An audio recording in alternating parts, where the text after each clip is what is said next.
सबैजनालाई मेरो न्यानो नमस्ते। स्वागत गर्दैछु मेरो अर्को पनि नयाँ एउटा भ्लगमा। सो गाइस, आज चाहिँ थियो एकादशी।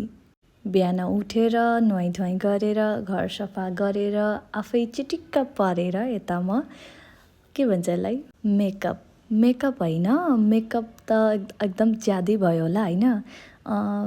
बिहानको हल्का स्किन रुटिन भनौँ न होइन।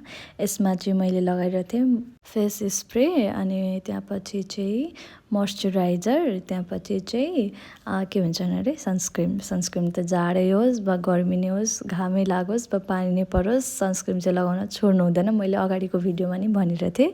सो गाइज, मेरो चाहिँ फेस ओइली हुनको लागि नि मैले प्लिक्सको जामुन प्रडक्ट म युज गर्दैछु। सनस्क्रिनबाट लिएर फेसवासबाट लिएर सिरमसम्म होइन, सबै थोक नै।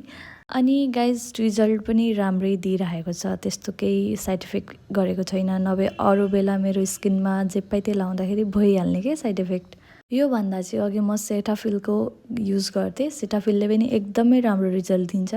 सेटाफिल नै एकदम बढिया हो, तर यो पनि मलाई राम्रै लाग्यो। अब हेर्दै जाऊँ अगाडि अब कस्तो के हुन्छ, नेक्स्ट के युज गर्छु त्यो हजुरहरूलाई एकदम निश्चय भन्ने छु। अनि गाइस, एकादशीको व्रत चाहिँ हजुरहरू लिनुहुन्छ कि लिनुहुन्न कमेन्ट गर्नु है। अरू व्रत लिए नि नलिए नि एकादशीको व्रत चाहिँ लिएको राम्रो जस्तो लाग्छ। हाम्रो सनातन धर्म यति राम्रो छ नि, साइन्टिफिकली पनि प्रुभन छ कि विकमा एक दिन भोकै बसेको राम्रो, खाली पेट राखेको राम्रो भनेर होइन।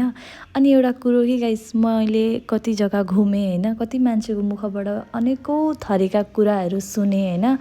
र अस्ति त एउटा डिबेट खालको पनि भयो कि एकजना मभन्दा धेरै ठुली, तर अब ठुली भन्दैमा उहाँले नभएका कतिपय कुरा भन्न जानुहुन्छ भने त त्यसमा म सानी भएर म त चुप्प लागेर त बस्दैन नि त होइन।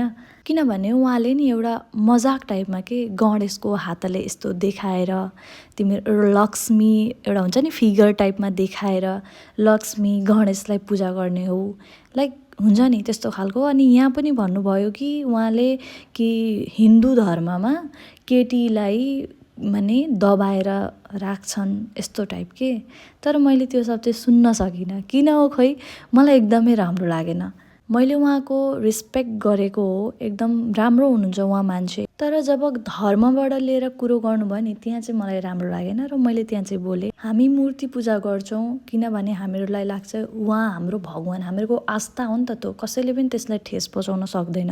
र रह्यो स्त्रीलाई हामीहरूको धर्ममा दबाएर राख्ने खालका कुरा जुन चाहिँ भन्नुभयो थियो, त्यहाँ चाहिँ मैले उहाँलाई भने कि हाम्रो धर्ममा सबैभन्दा पहिला स्त्रीको पूजा हुन्छ, अनि मात्र पुरुष। कुनै पनि एउटा कार्यमा स्त्री नभए त्यो पूजा सम्पन्न नै हुँदैन। र उहाँले भन्नुभयो थियो तिमीहरू मूर्ति पूजा गर्ने हो, लाइक हुन्छ नि एउटा सूर्यलाई देवता भनिन्छौँ हामी, र साथैमा वायुलाई पनि देवता, र साथैमा हामी चन्द्रमालाई पनि देवता भनेर पूजा गरिन्छ, र जललाई त हामी सबैभन्दा पवित्र मानिन्छ, र साथैमा सबैभन्दा ठुलो हाम्रो पृथ्वी माता, एउटा आमा भनेर हामीहरू पृथ्वीलाई पुज्ने गर्दछौँ। र गाइस, म यो कुराबाट चाहिँ यही भन्न चाहन्छु कि आफ्नो धर्ममा कसैले पनि उङ्ली उठाउँछ भने दुई शब्द बोल्ने त्यहाँ चाहिँ हाम्रो हिम्मत हुनुपर्छ के।